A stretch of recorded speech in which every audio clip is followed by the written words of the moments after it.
Hey everyone, and welcome back to this class, Deep Reinforcement Learning, Deep Learning in Python, Part 7.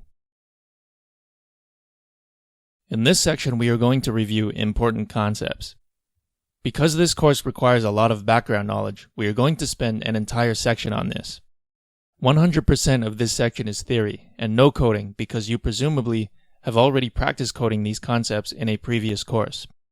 If you haven't, you're in a bad spot because a short review like this isn't sufficient to learn these concepts and have real intuition about them. That's like trying to learn calculus from a 30-minute review. Realize that top university students struggle for months with calculus. They spend hundreds of hours working through homework problems just to be able to pass calculus.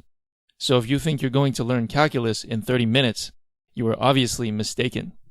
Similarly, if you think you are going to learn any of these concepts from a 30-minute review, you are mistaken. So what are we going to cover in this section? Specifically, we are going to talk about the Markov decision process, or MDP. This is the framework through which we solve reinforcement learning problems. We'll talk about the components of a reinforcement learning system: the state, the environment, actions, rewards, returns, episodes, discounting, policies, and value functions. Next, we'll look at specific solutions to MDPs. If you recall, there are three main categories: dynamic programming, Monte Carlo, and temporal difference learning. Each of these three methods has their strengths and weaknesses, and one caveat is that they all look kind of the same at a high level, so you really need to have coding experience with them to understand the differences. Next, we'll look at approximation methods. These are needed when the state space is large or infinite. Table-based reinforcement learning only works for the smallest of problems, and is mainly a tool for learning the principles.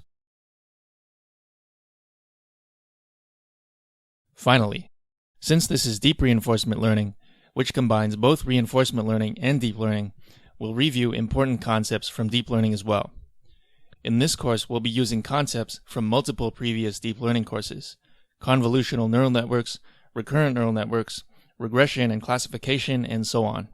So you'll want to be familiar with all of that, not just Deep Learning Part 1, which is only the basics.